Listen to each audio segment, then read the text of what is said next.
11 राज्यों की 93 सीटें, जहां सुबह 7 बजे वोटिंग शुरू हुई, मतलब 2 घंटे पूरे होने को आ रहे हैं मतदान।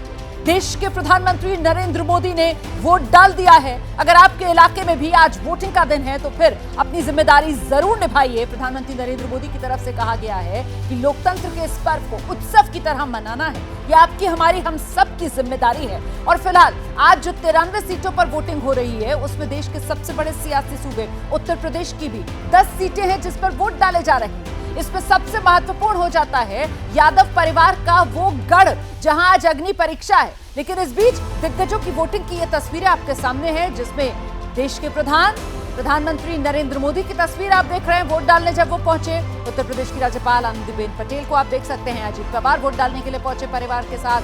हर्ष संघवी को आप देख रहे हैं, गुजरात सरकार के मंत्री वोट डालने के लिए जब पहुंचे। वी डी शर्मा को आप देख रहे हैं, मध्य प्रदेश में बीजेपी के अध्यक्ष वोट डालने के लिए पहुंचे। बी एस येदियुरप्पा, पूर्व मुख्यमंत्री कर्नाटक के, वो भी आज वोट डालने के लिए पहुंचे। और अब लेकर चलते हैं आपको डेटा सेंटर अपनी सहयोगी शीरीन के पास। उत्तर प्रदेश की वो 10 सीटें जहां पर आज मतदान होना है, इसमें सबसे बड़ी अग्नि परीक्षा यादव परिवार की साख की भी है। और क्या है महत्वपूर्ण बातें इन 10 सीटों से जुड़ी हुई उत्तर प्रदेश में, बताइए जरा शीरीन। बिल्कुल सही कहा आपने, 10 महत्वपूर्ण सीटें हैं उत्तर प्रदेश की, और इनमें किस तरीके से मुलायम परिवार की साख भी दांव पर है, क्योंकि 3 सीटें ऐसी हैं जहां से मुलायम परिवार लड़ रहा है। मैनपुरी सीट का समीकरण सबसे पहले यहां पर अपने दर्शकों को समझा दें। 1996 से समाजवादी पार्टी ही ये सीट लगातार जीतती रही। मुलायम सिंह 5 बार यहां से सांसद चुने गए हैं और अभी उनकी बहू डिंपल यादव यहां से सांसद हैं। अखिलेश यादव करहल से विधायक हैं और इसी के साथ शिवपाल यादव जसवंत नगर से विधायक हैं।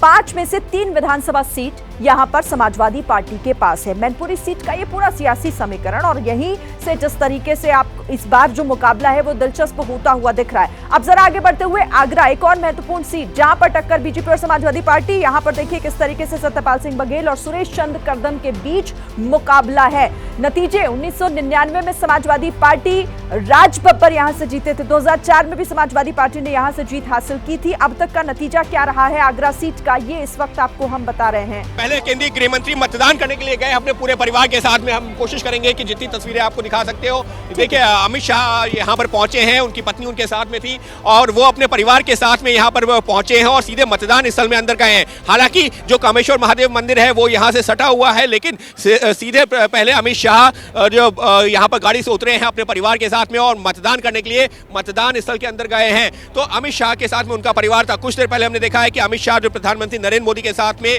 जब वो मतदान कर रहे थे, प्रधानमंत्री उस दौरान वहां मौजूद थे। और अब क्योंकि उनकी भी जिम्मेदारी है, एक वो उम्मीदवार तो है लेकिन मतदाता भी, और मतदाता होने के नाते अब वो अपने मत का इस्तेमाल करने के लिए अपने परिवार के साथ में। अजीत, अगर हम थोड़ा ऊंचाई से दिखा सके कि देखिए इस वक्त ये अंदर की तस्वीरें जहां पर केंद्रीय गृह मंत्री अमित शाह इस वक्त अंदर पहुंच रहे हैं और पहले मतदान करेंगे। उसके बाद मुमकिन है कि कामेश्वर महादेव मंदिर जो है क्योंकि सटा हुआ है, हो सकता है कि मतदान करने के बाद में प्रभु का आशीर्वाद भी ले, ईश्वर का आशीर्वाद ले। लेकिन फिलहाल पहले मतदान बाद में जलपान, कुछ उस तरीके की कहावत को। हालांकि अमित शाह अपने घर गए थे, उनके जो तमाम सहयोगी लोग थे, परिवार में जो लोग इंतजार कर रहे थे वो वहां पर मौजूद थे। तो जो तमाम लोग घर पे आए हुए थे उनको तो जलपान करवाया गया, लेकिन कोशिश यही की जा रही है कि पहले जल्द से जल्द मतदान किया जाए। और इसी वजह से यहाँ पर क्योंकि केंद्रीय गृह मंत्री मतदान के लिए पहुंचे, लिहाजा सुरक्षा का पहले से ही बड़ा इंतजाम था, तगड़ा इंतजाम था। और अब वो वक्त आ गया है जब केंद्रीय गृह मंत्री अमित शाह पोलिंग बूथ के अंदर दाखिल हो रहे हैं। और उनके साथ में हमने देखा है जिस गाड़ी से अमित शाह उतरे हैं उनकी पत्नी भी जो मौजूद थी और अपने परिवार के साथ में यहाँ मतदान करने के लिए पहुंचे हैं। एक बार मतदान हो जाएगा तो मुमकिन है, ये देखिए कामेश्वर महादेव मंदिर एकदम जो है सटा हुआ है पोलिंग बूथ से। मुमकिन है कि यहाँ पर भी दर्शन करने जाएं और उसके बाद में मीडिया के सामने अपना पक्ष भी रखें, जो कि करीबन यहाँ से 100 मीटर की दूरी, जो कि जो है चुनाव आयोग का नियम है कि अगर किसी उम्मीदवार को बात करनी है तो 100 मीटर की दूरी होनी चाहिए। तो वो करीबन 100 मीटर की दूरी पर एक मीडिया स्टैंड बनाया गया है। मुमकिन है कि अमित शाह वहां पर जाकर के लोगों से वोट देने की अपील भी करें और अपनी बातें जनता के सामने रखें। लेकिन इस सबके बीच में अमित शाह फिलहाल अब नजर आ रहे हैं अंदर मतदान केंद्र के अंदर पहुंचते हुए और उनके साथ उनका परिवार के लोग भी मौजूद हैं। अमित शाह यहां पर पहुंचेंगे और मतदान करेंगे। हमने देखा है कि प्रधानमंत्री के साथ करीबन 45 मिनट का वक्त बिताया था अमित शाह ने, जब प्रधानमंत्री ने वोट किया और वोट करने के बाद में जो वो जो है उन्होंने एक तरह से पैदल जो है वहां पर चला, लोगों का अभिवादन स्वीकार किया। लेकिन एक तस्वीर और है यहाँ पर ऐसा नहीं है कि केंद्रीय गृह मंत्री अमित शाह पहुंचे हैं तो बाकी लोगों की एंट्री नहीं है। बाकी जो मतदाता हैं वो भी अपने मत का इस्तेमाल करने के लिए बराबर अंदर जा रहे हैं। जिनका भी वोट यहाँ पर है उनको अनुमति दी जा रही है। हालांकि बाकी जो अगर कोई समर्थक है, कार्यकर्ता है या बाकी लोग हैं उनको तो रोका जा रहा है, लेकिन जो अगर हम बात करते हैं जो आम मतदाता है जिसका मत है यहाँ पर, जिसका जो है इस पोलिंग बूथ पर जो है मतदान जिसको करना है उसको अंदर जाने की अनुमति दी जा रही है। तो ये एक तस्वीर है उस पोलिंग बूथ की जहां पर देश के केंद्रीय गृह मंत्री अमित शाह मतदान करने के लिए पहुंचे हैं और उस मतदान करने के बाद में वो मुमकिन है कि पूरे राज्य में किस तरीके का मतदान चल रहा है, उनकी सीट पर कैसा मतदान चल रहा है उसका आकलन करें। लेकिन अजीत अगर हम थोड़ा और ऊंचाई से दिखा सके कि इस वक्त अभी अमित शाह उस पोलिंग बूथ के अंदर दाखिल होंगे। अभी उनके पत्नी के साथ तस्वीरें आ गई हैं। अमित शाह भीतर पहुंच चुके हैं पोलिंग बूथ के वोट डालने के लिए। सबसे आगे उनकी बहू नजर आ रही है, उसके पीछे उनके बेटे जयशाह नजर आ रहे हैं, फिर उनकी पत्नी सोनल नजर आ रही हैं और सबसे पीछे आप देख रहे हैं इस कतार में खुद अमित शाह खड़े हुए नजर आ रहे हैं। वोट डालने के लिए सपरिवार अमित शाह पहुंच गए हैं। खुद उम्मीदवार हैं यहां गांधीनगर में इस सीट से। हम सीधे आपको लेकर चलेंगे, हमारे साथ हमारे सहयोगी नीरज पांडे इस वक्त मौजूद हैं। नीरज, जैसा कि हम कह रहे थे कि पूरे परिवार के साथ आएंगे अमित शाह वोट डालने के लिए और बिल्कुल वही तस्वीर सामने है। पत्नी, बेटा, बहू सबको लेकर अमित शाह पहुंचे हैं वोट डालने के लिए। नीरज, बिल्कुल वोट डालने के लिए पहुंचे हैं, लेकिन वोट डालने से पहले की जो तस्वीरें थी वो और अद्भुत थी। लंबे समय बाद वो अपने सबसे पुराने घर शिवकुंज सोसाइटी पहुंचे। वहां पर उन्होंने अपने पड़ोसियों से मुलाकात की, पड़ोसियों घर में चाय पी, सब लोगों से मुलाकात करने के बाद अपनी पत्नी सोनल शाह, अपने बेटे जय शाह और बहू के साथ यहां पहुंचे हैं। जहां मैं हूं ये कामेश्वर महादेव मंदिर का प्रांगण है और यहां पर पोलिंग बूथ बनाया गया है और इसी बूथ पर गृह मंत्री अमित शाह अपने परिवार के सभी सदस्यों के साथ वोट डालने के लिए कतार में लगे हुए हैं। चूँकि सुबह करीब 9 बज रहा है और इस समय बड़ी संख्या में लोग वोट डालने के लिए भी लोग निकल रहे हैं और कॉमन आदमी की तरह, चूँकि गांधीनगर से वो लोकसभा के कैंडिडेट भी हैं, यहाँ से सांसदी का चुनाव लड़ रहे हैं, दूसरी बार लोकसभा का चुनाव लड़ रहे हैं गांधीनगर से, तो इसलिए एक सामान्य वोटर की तरह वो पहुँचे हुए हैं और अपना वोट कास्ट करने। पहले से ही ये कार्यक्रम निर्धारित था, 9:15 का उन्होंने समय दे रखा था। चूँकि प्रधानमंत्री नरेंद्र मोदी को वोट डालना था और वो कैंडिडेट है तो प्रोटोकॉल के मुताबिक प्रधानमंत्री के साथ उनको पहले रहना था, तो इसलिए सुबह 7 बजे ही वो पहुंच गए थे रानीप और उसके बाद जब प्रधानमंत्री वहां से निकले तो वहां रानीप से शिवकुंज सोसाइटी पहुंचे जहां उनका पुराना घर था। 2012 तक इसी इलाके में, यहां से मात्र 500 मीटर दूर पे है शिवकुंज सोसाइटी। वहां 2012 तक अपने परिवार के साथ बाकायदा गृह मंत्री अमित शाह रहा करते थे। अब जरूर वो यहां से एसजी मार्ग के पास चले गए हैं जहां उन्होंने एक नया मकान बनाया है, वहां उनका परिवार रहता है। अब सिक्योरिटी रीजन से बहुत सारी चीज़ें हैं, चूँकि देश के गृह मंत्री बन चुके हैं तो बहुत लोग सिक्योरिटी में लगते हैं, इसलिए पत्नी अमित शाह की उन्होंने भी वोट डाल दिया। बहू ने पहले वोट डाला, बेटे ने वोट डाला, अमित शाह की पत्नी ने वोट डाल दिया और अब खुद अमित शाह को आप देख रहे हैं। अमित शाह वोट डालने के लिए ईवीएम मशीन के सामने पहुंच चुके हैं। उंगली पर स्याही का निशान लगवाने के बाद, सबसे पहले पर्ची दिखाने के बाद, अपना नाम लिस्ट में चेक कराने के बाद, उंगली पर स्याही का निशान लगवाने के बाद अब ईवीएम का बटन दबाने के लिए पहुंच गए हैं अमित शाह। परिवार के बाकी सदस्यों ने वोट डाल दिया है, अब अमित शाह भी वोट डाल रहे हैं और यहाँ जब वोटिंग करने के लिए पोलिंग बूथ पर पहुंचे तो भी सब वोटर से मिलते मिलाते अमित शाह और देखिए वोट डालने के बाद ये जीत का निशान बनाते हुए, पत्नी स्याही लगी उंगली का निशान दिखाती हुई, दोनों पति पत्नी की ये तस्वीर, एक सुंदर सी तस्वीर। अमित शाह खुद कैंडिडेट हैं गांधीनगर की सीट से, जहां 2019 में 5.5 लाख से ज्यादा बड़े मार्जिन से अमित शाह ने जीत दर्ज की थी। इस बार लक्ष्य यही अमित शाह और उनकी टीम लेकर चल रहे हैं कि गांधीनगर की सीट पर जो जीत का फासला है उसको और बड़ा किया जाए, विक्ट्री मार्जिन को और बढ़ाया जाए और अब परिवार के साथ वोट डालने के बाद पोलिंग बूथ से बाहर निकलते हुए अमित शाह को आप देख रहे हैं। गौर करने वाली बात यह है कि पोलिंग बूथ पर जो अन्य मतदाता हैं वो आराम से वहीं पर मौजूद हैं। ऐसा नहीं है कि अमित शाह पहुंच रहे थे परिवार के साथ तो फिर बाकी लोगों को किसी तरीके की कोई मुश्किल पेश आए। सब सामान्य तौर पर वोटिंग करते हुए, अपनी बारी का इंतजार करते हुए अमित शाह ने परिवार के साथ वोट डाल दिया है और अब वो पोलिंग बूथ से बाहर निकल रहे हैं। इंतजार इस बात का है कि वोट डालने के बाद क्या वो भी कोई संदेश देंगे। यहाँ पर आज का दिन मतदाताओं को ये याद दिलाने का दिन है कि आपको अपनी जिम्मेदारी निभानी है। आपने सभी नेताओं के वादे दावे सुन लिए हैं, आपने 5 साल नेताओं के काम को परखा है अब आपकी बारी है नेताओं को नंबर देने की, नेताओं का रिपोर्ट कार्ड बनाने की, और इसके लिए अपनी जिम्मेदारी आपको निभानी है। घर से बाहर निकलिए, अगर आपके इलाके में वोटिंग का आज दिन है तो वोट जरूर डालिए। ये उस वक्त की तस्वीरें जब अमित शाह पोलिंग बूथ पर पहुंचे थे परिवार के साथ वोट डालने के लिए। तो ये देश के दो बड़े सियासी दिग्गज एक आम मतदाता की तरह कतार में खड़े होकर वोट डालते हुए आपने पहले देश के प्रधानमंत्री नरेंद्र मोदी को देखा, जो सुबह ही करीब 7:30 बजे वोट डालने के लिए पहुंच गए थे रानीप में निशान विद्यालय में। और वहीं दूसरी तरफ अमित शाह को आप देख रहे हैं, अब से कुछ देर पहले परिवार के साथ पहुंचे पोलिंग बूथ पर और वोट डाला।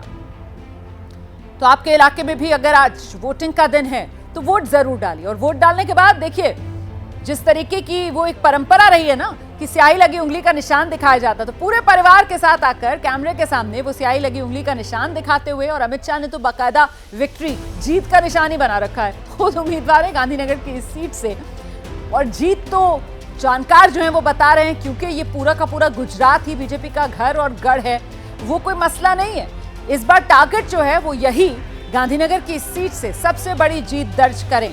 इसी लक्ष्य को लेकर टीम अमित शाह इस चुनाव में प्रचार करती हुई नजर। देखिए किस तरीके से मुलाकात कर रहे हैं। वहां पर एक बुजुर्ग महिला जो वोट डालने के लिए पहुंची है, व्हीलचेयर पर बैठी हुई है, उनसे अमित शाह मुलाकात करते हुए पैर छूकर उनका आशीर्वाद अमित शाह ने लिया है। और अन्य जो वोटर्स वहां पर पोलिंग बूथ पर मौजूद हैं, उनसे भी मिलते मिलाते बहुत ही सामान्य अंदाज में, बहुत ही सरल अंदाज में अमित शाह नजर आ रहे हैं। कि गांधीनगर का वो इलाका है जहां पर एक आम कार्यकर्ता की तरह पर्चे बांटने से लेकर, दीवारों पर पोस्टर चिपकाने से लेकर, दीवारों पर पार्टी और कमल का निशान पेंट करने से लेकर, पार्टी दफ्तर में दरी बिछाने से लेकर, कुर्सियां लगाने समेटने से लेकर, इस तरीके के तमाम काम जो एक आम कार्यकर्ता करता है अपनी पार्टी के लिए, वो तमाम काम करते करते पार्टी में अपने लिए जगह अमित शाह ने बनाई है कि आज देश के गृह मंत्री के तौर पर, बीजेपी के बड़े दिग्गज नेता के तौर पर, चुनावी राजनीति में चाणक्य के तौर पर अमित शाह ने अपनी एक पहचान बनाई है। गांधीनगर सीट से उम्मीदवार अमित शाह परिवार के साथ वोट डाल दिया है अमित शाह ने। ये वो तस्वीरें जब जो केंद्रीय गृह मंत्री अमित शाह मतदान करने के बाद में अपने पूरे परिवार के साथ में निकले हैं,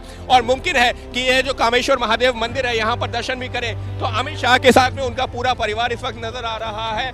और देख सकते हैं कि किस तरीके से उनकी पत्नी इस वक्त उनके साथ साथ चल रही है, और जो अमित शाह का जो पूरा परिवार है वो जो पूरा मतदान किया है। और एक चीज़ और दिलचस्प वो बात कहूँगा या जानकारी कहूँगा कि जब जो अमित शाह मतदान करने पहुंचे तो बहुत सारे लोग, जिस बात कर लीजिए जिक्र किया था कि अमित शाह कामेश्वर महादेव मंदिर में पहुंच रहे हैं दर्शन करने के लिए, भगवान के दर्शन करने के लिए। जनता रूपी जो है भगवान के वो एक तरह से दर पे तो पहुंच चुके थे, लेकिन अब यहाँ पर वो पहुंचे हैं मंदिर में पहुंचे हैं, और मंदिर में जो पहुंच करके भगवान का आशीर्वाद, और साथ में उनकी अर्धांगिनी भी मौजूद है। बिल्कुल, तो ये आपके पास अंकित नीरज भी वहीं पर मौजूद है, जरा नीरज का रुख कर लेते हैं। नीरज,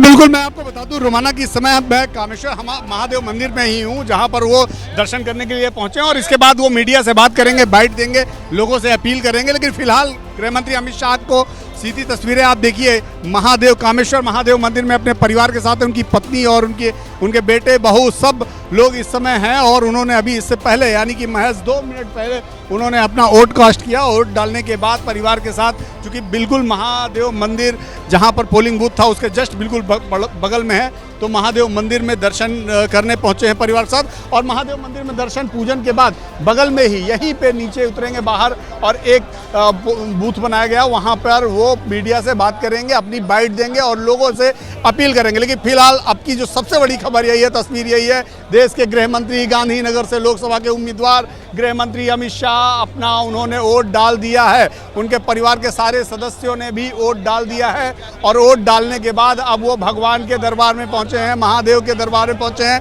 महादेव से अपने लिए कामना पूजन अर्चन करने पहुंचे हैं। उनकी पत्नी, चूंकि देखिए महादेव का जलाभिषेक करते हुए इस वक्त पत्नी के साथ नजर आ रहे हैं गृह मंत्री अमित शाह। नीरज, कामेश्वर महादेव मंदिर में पहुंचे हैं और पत्नी के साथ अब वहां पर पूजा अर्चना करते हुए अमित शाह नजर आ रहे हैं। नीरज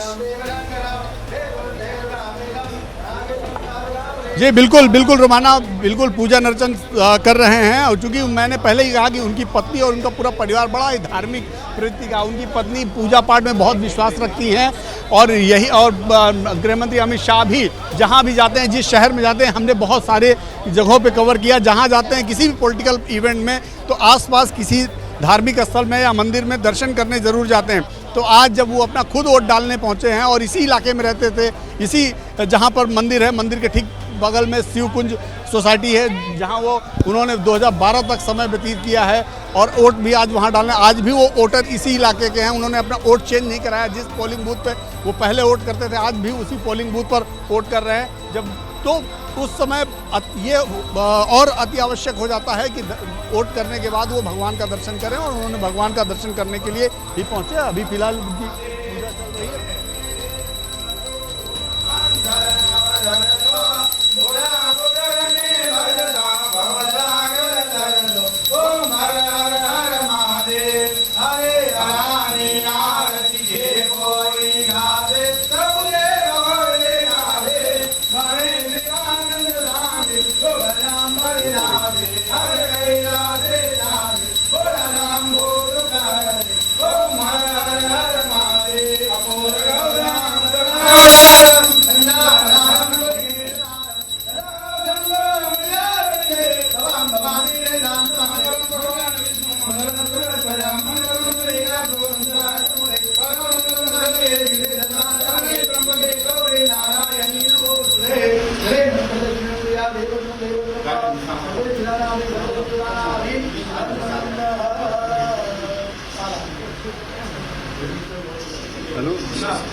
कामेश्वर महादेव मंदिर से ये तस्वीरें आपके सामने हैं।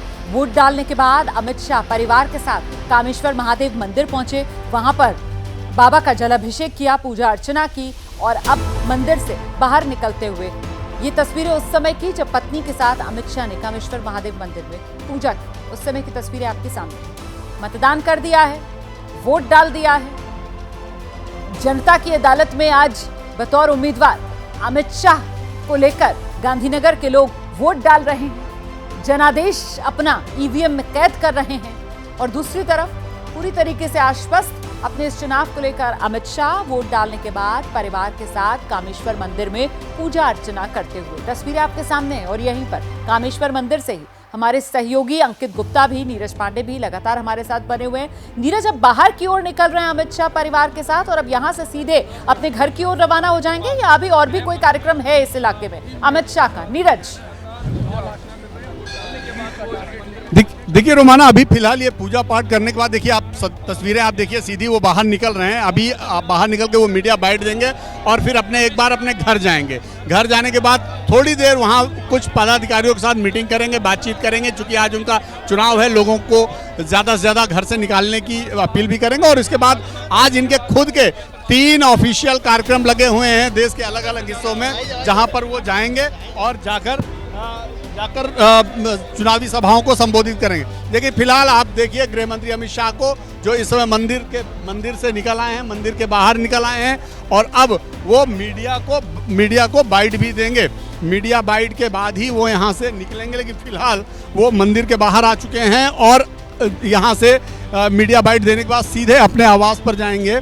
आवास के बाद चुनाव कार्यालय जाएंगे। चुनाव कार्यालय में कुछ पदाधिकारियों के साथ मीटिंग करेंगे, बातचीत करेंगे, क्योंकि आज उनकी कॉन्स्टिट्यूंसी में वोट पड़ रहा है, खुद वो कैंडिडेट है गांधीनगर से, और उसके बाद दिल्ली से बाहर निकल जाएं, क्योंकि आज उनकी 3 महत्वपूर्ण सभाएं अलग अलग हिस्सों में देश के लगी हुई हैं, जहां पर जाके वो चुनावी सभाएं करेंगे। लेकिन आप देखिए वो मंदिर के बाहर जो एक स्टॉल बनाया हुआ है, एक जहां पर मीडिया बाइट के लिए रखा गया। मैं आपको उनकी बातें भी सुनवाता हूं कि क्या वो बोलने वाले हैं, चूँकि मीडिया को संबोधित करने जा रहे हैं गृह मंत्री अमित शाह। 2024 चुनाव के तीसरे चरण का दिन है। मैं देश भर के सभी मतदाताओं को और गुजरात के मतदाताओं को भी मन से विनती करना चाहता हूं कि बढ़ चढ़कर लोकतंत्र के इस महोत्सव में हिस्सा ले। स्थिर सरकार, सुरक्षित देश, समृद्ध देश, गरीब कल्याण, और भारत गौरव को समर्पित एक सरकार चुनिए, एक ऐसी सरकार चुनिए जो भ्रष्टाचार के खिलाफ हो, गरीबी का उन्मूलन करना चाहती हो, आत्मनिर्भर भारत बनाना चाहती हो, विकसित भारत बनाना चाहती हो और पूरे विश्व में हर क्षेत्र में भारत को नंबर 1 ले जाना चाहती हो। आज इतनी चिलचिलाती धूप के बावजूद भी अब तक बहुत उत्साहजनक वोटिंग के ट्रेंड मिल रहे हैं। जहां तक गुजरात का सवाल है, करीब करीब 20% वोटिंग 2.5 घंटे में ही गुजरात के मतदाताओं ने समाप्त किया है। मुझे पूरा विश्वास है देश भर में आज जहां जहां मतदान है वो सभी मतदाता और गुजरात के मतदाता एक ऐसी सरकार चुनेंगे जो स्थायित्व भी देगी, सुरक्षा भी देगी, समृद्धि भी देगी, गरीबी से मुक्त भारत बनाएगी। मैं आज के लोकतंत्र के इस पर्व के अवसर पर सभी देशवासियों को बहुत बहुत शुभकामनाएं देता हूं और फिर से एक बार पुरजोश वोटिंग कर लोकतंत्र के इस पर्व में हिस्सा लेने की अपील करता हूं। आज देश में तीजा चरणનું मतदान है। गुजरातनी વધેલી 25 से 25 सीटों पर आज मतदान થવાનું છે। હું ગુજરાતની જનતાને અને વિશેષ કરી ફર્સ્ટ ટાઈમ વોટરને અપીલ કરવા માંગુ છું કેવી સરકાર માટે આપણે સૌ વોટિંગ કરીએ જે દેશને સ્થિરતા આપે, સુરક્ષા આપે, સમૃદ્ધ બનાવે, ગરીબીનું સંપૂર્ણ ઉન્મૂલન કરે અને વિકસિત અને આત્મનિર્ભર ભારતની રચના કરે। એક એવી સરકાર આપણે ચૂંટીએ જે સમગ્ર વિશ્વમાં દરેક ક્ષેત્રમાં ભારત નંબર 1 બને એવી સરકાર અને એવા પક્ષ માટે આપ સૌ વોટિંગ કરો એવી મારી આપ સૌને અપીલ છે।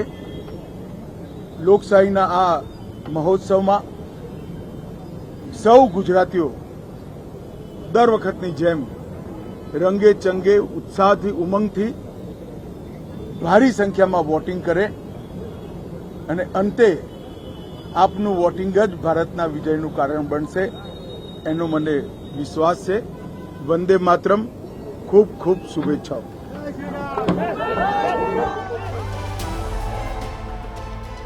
गृहमंत्री अमित शाह को आपने सुना, लोगों से यही अपील की कि ज्यादा से ज्यादा बढ़ चढ़कर वोटिंग के इस पर्व में हिस्सा लीजिए। लोकतंत्र का ये पर्व जो है वो जोर शोर से मनाइए। 17 करोड़ वोटर आज 1331 उम्मीदवारों की किस्मत का फैसला कर रहे हैं। तीसरे चरण का रण जारी है, जहां 11 राज्यों की 93 सीटें, जिस पर सुबह 7 बजे से वोटिंग शुरू हो चुकी है।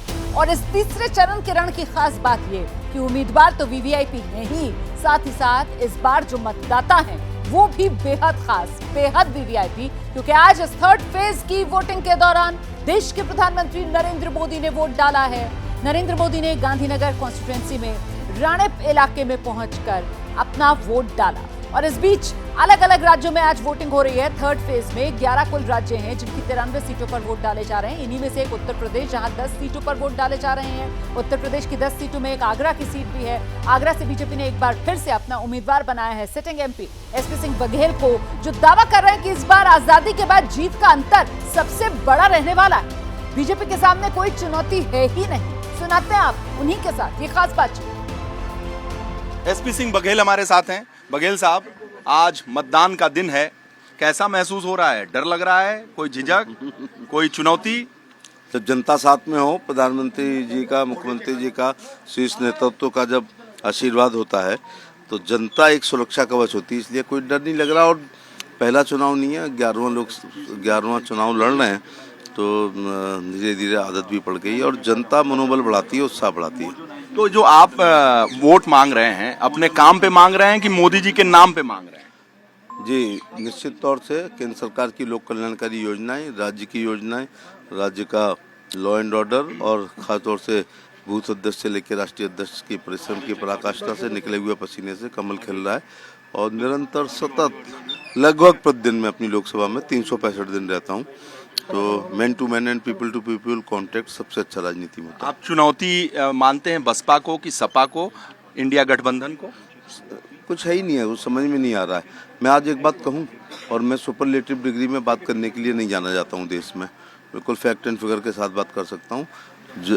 प्रधानमंत्री जी के आशीर्वाद, उनकी योजनाएं और जनता के प्यार की बदौलत, अपने कार्यकर्ताओं की मेहनत की बदौलत मैं आज एक बात कहने जा रहा हूं। जब से आगरा लोकसभा बनी है, पुरानी या नई, बहुत लहरें आई हैं। कांग्रेस ने देश को आज़ाद कराया था तो 52 में बड़ा भयंकर रहा होगा, तो 52, 57, 62, 67, 74, 77 जितने चुनाव हुए, 80, 84, 89, 91, 96, क्रम बता रहा हूँ, 98, 99, 2004, 2009, 2014, 2019 और 2024।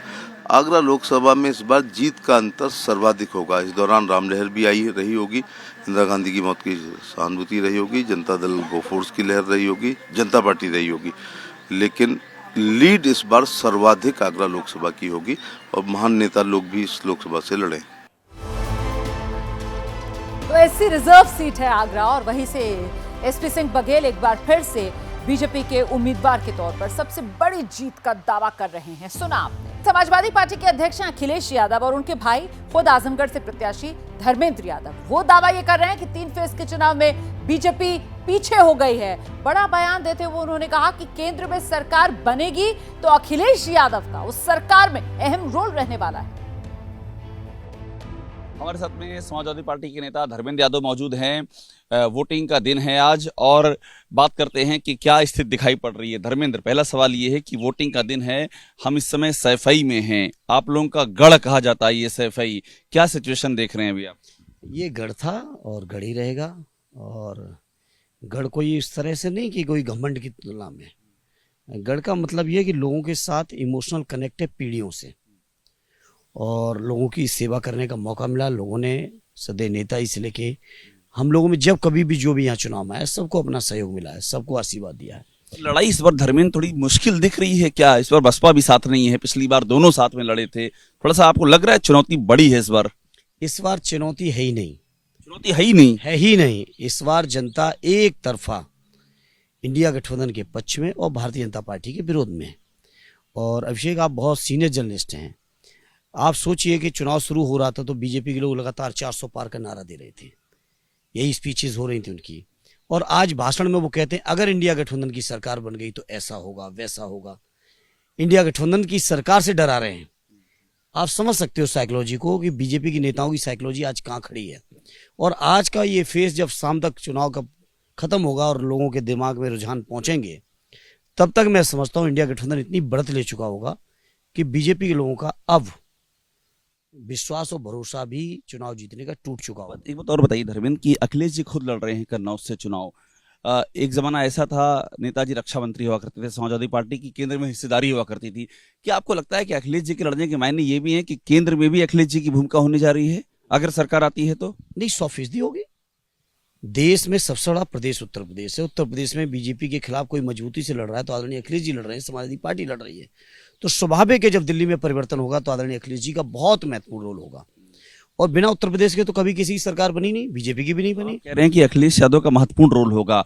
अभी तक कोई चेहरा नहीं घोषित है इंडिया गठबंधन से प्रधानमंत्री का, क्या वो भी चेहरा अखिलेश यादव हो सकते हैं, प्रधानमंत्री पद का चेहरा? देखिए, आदरणीय अखिलेश यादव जी में वो सारी खूबियां हैं जो होनी चाहिए प्रधानमंत्री बनने के लिए। और प्रधानमंत्री की बात उत्तर प्रदेश में मुख्यमंत्री रहते उन्होंने करके दिखाया है। जो विजन उनका था उस विजन को आज तक दूसरा कोई छू नहीं पाया है। तो जो खूबियां होनी चाहिए वो सारी खूबियां हैं। लेकिन चूंकि गठबंधन का मसला है, गठबंधन के लोग फैसला लेंगे। कोई हम लोग ऐसा कोई बात नहीं कहने जा रहे जिससे कोई कंफ्यूजन की बात हो। और गठबंधन पहले जीतेगा और जीतने के बाद अपना फैसला लेगा। बड़े लोग हैं। एक सवाल आपकी आजमगढ़ की लड़ाई पर, आजमगढ़ की जो लड़ाई है पिछली बार भी बहुत ही क्लोज फाइट थी, इस बार क्या लग रहा है धर्मेंद्र? इस बार तो वो जो पिछली बार हो गया था गुड्डू जमाली वाला, वो अब आपके साथ आ गए हैं, तो क्या इस बार पलट जाएगा मामला? पलट चुका है आजमगढ़ का। पलट चुका है आजमगढ़ का मामला पलट चुका है। आजमगढ़ के लोग जो बीजेपी से हार मिली है उस बात से आहत हैं। आजमगढ़ के लोग, आजमगढ़ के लोगों के दिल में इस बात को है कि इस बार हम जवाब देंगे और सूद सहित वापस करेंगे ये जो हार मिली हमको। तो 11 राज्यों की 93 सीटों पर वोट डाले जा रहे हैं और अब आपको वोट परसेंटेज बता देते हैं कि किस राज्य में कितना मतदान हुआ है। तो इस वक्त का ताजा अपडेट ये है, 9 बजे तक वोटिंग का आंकड़ा सामने आ गया है। बिहार में 10% मतदान हुआ है, उत्तर प्रदेश में 12% मतदान सुबह 9 बजे तक हो चुका है और इसी के साथ पश्चिम बंगाल में 15% मतदान हो चुका है। गुजरात का वोटिंग परसेंटेज सुबह 9 बजे का 10% है और इसी के साथ मध्य प्रदेश का भी आंकड़ा 14% मतदान हो चुका है सुबह 9 बजे तक। महाराष्ट्र में 7% मतदान अब तक हुआ है। तो अलग अलग राज्यों का वोटिंग परसेंट सुबह 9 बजे तक का आंकड़ा वोटिंग का, मतदान का सामने आ चुका है, जिसमें उत्तर प्रदेश में 12%, बिहार में 10% वोटिंग दर्ज अभी तक की गई है और पश्चिम बंगाल में 15% मतदान, गुजरात में अभी 10% वोटिंग ही हुई है। लेकिन अब कुछ तस्वीरें भी सामने आ रही हैं, वो भी हम आपको आगे दिखाएंगे क्योंकि लगातार आज कई वीवीआईपी वोटर्स भी अपना वोट कास्ट करने के लिए पहुंच रहे हैं और उनकी तस्वीरें भी आगे हम आपको दिखाएंगे। लेकिन फिलहाल वोटिंग का ये ताजा आंकड़ा सुबह 9 बजे तक का, उत्तर प्रदेश जहां 12% मतदान हुआ है, बिहार में 10% वोटिंग अब तक हो चुकी है और इसी के साथ पश्चिम बंगाल में 15% तक का मतदान। ज्योतिरादित्य सिंधिया को इस वक्त आप देख रहे हैं, पोलिंग बूथ पर वोट डालने के लिए पहुंचे हैं ज्योतिरादित्य सिंधिया। तो वीआईपी वोटर्स भी इस वक्त जो लगातार अपने पोलिंग बूथ पर पहुंच रहे हैं, जल्द से जल्द मतदान कर रहे हैं और लोगों से भी वोट की अपील कर रहे हैं। तीसरे चरण के तहत इस वक्त आप देख रहे हैं ज्योतिरादित्य सिंधिया को जो वोट डालने के लिए पहुंचे हैं पोलिंग बूथ पर। वोटिंग के लिए तमाम खासवाम पहुंच रहे हैं और ऐसे में कुछ वीवीआईपी सितारे किस तरीके से वोट डालने के लिए जमीन पर उतरे नजर आए हैं। ये 3 तस्वीरें आपके सामने, एक तरफ आप देख रहे हैं जेनेलिया डिसूजा वोट डालने के लिए पहुंचे, रितेश देशमुख वोट डालने के लिए पहुंचे और साथ ही आप रिवाबा जडेजा को देख रहे हैं, वो भी वोट डालने के लिए पहुंची हैं। एबीपी न्यूज की अपील यही, अगर आपके इलाके में भी आज वोटिंग हो रही है तो फिर अपनी जिम्मेदारी जरूर निभाइए, वोट जरूर डालिए। तो ये 3 तस्वीरें आपके सामने हैं और इस बीच अब जरा बिहार आपको लेकर चलेंगे क्योंकि आज जिन 11 राज्यों में वोटिंग हो रही है उन्हीं में से एक बिहार भी है। 5 सीटों पर वोट डाले जा रहे हैं। बिहार में अररिया में मतदाताओं की अलग अलग तस्वीरें देखने को मिल रही हैं। महिलाएं, युवा बड़ी संख्या में वोट करने पहुंच रहे हैं और कई ऐसे वोटर्स हैं जो पहली बार मतदान कर रहे हैं, फर्स्ट टाइम वोटर्स भी हैं। दिखाते हैं आपको एक रिपोर्ट। अररिया में किन मुद्दों पर वोट डाले जा रहे हैं, इस पर बात करने के लिए हमारे साथ विदिशा रानी हैं जो अभी वोट करके निकली हैं। इस बार क्या मुद्दा रहा है और क्या लग रहा है कि इस चुनाव में जिस तरह से 2019 में उत्साह था इस बार है? इस बार भी वही है सर, और जिन्होंने काम किया है वही सरकार आएगी। हम लोग को पूरा कॉन्फिडेंस है कि जो काम कर रहे हैं सब लोग जान भी रहे हैं, तो सरकार तो उन्हीं की आएगी। ये भी कहा जा रहा है कि उम्मीदवार जो हैं उनको नहीं देखा जा रहा है बल्कि केंद्र में जो लोग हैं उनको देखा जा रहा है, ऐसा कुछ है? सरकार को देखा जा रहा है सर, सरकार के वर्क को देखा जा रहा है कि वो कितने क्या क्या किए हैं हम लोग के लिए। बहुत से जितने भी उन्होंने काम किया है उस आधार पे ही वोट किया जाएगा। उम्मीदवार को लोग नहीं देख रहा है? ज़्यादा तो सरकार को ही देखा जा रहा है। एक शख्स हैं जो किसी तरह से चलकर आ रहे हैं, आप वोट देने आ रहे हैं, क्या नाम है आपका? जी सर, मेरा नाम सूरज कुमार है, पासवान है। क्या मुद्दा चल रहा है इस बार? हम लोग तो वही राष्ट्र के प्रति सचेत हैं और भारत का जिस तरह पूरा दुनिया में नाम चल रहा है वही सोच रहे हैं आगे और इसी तरह नाम चले। आप वॉकर के सहारे आ रहे हैं क्या? जी क्या हुआ, कुछ हुआ है? नहीं, ये पैर फ्रैक्चर हुआ था तो मतदान तो करना ही था जैसे भी है। अच्छा, क्या क्या मन में विचार आया जो लगा कि नहीं फ्रैक्चर है फिर भी जाएंगे? मुद्दे कौन से? नहीं, भारत के हर नागरिक को जो है वोट करना चाहिए। अगर वो सक्षम है, अगर मतदान केंद्र तक आ सकते हैं तो आना चाहिए उनको। ये संदेश है जो दे रहे हैं, साफ है कि मतदाताओं के जोश को और उत्साह को बढ़ाने के लिए जो भी लोग ये दर्शक देख रहे हैं, काफ़ी है जो अब तक नहीं निकले हैं घर से मतदान करने के लिए, वो ज़रूर अपने बूथ पर जाएं।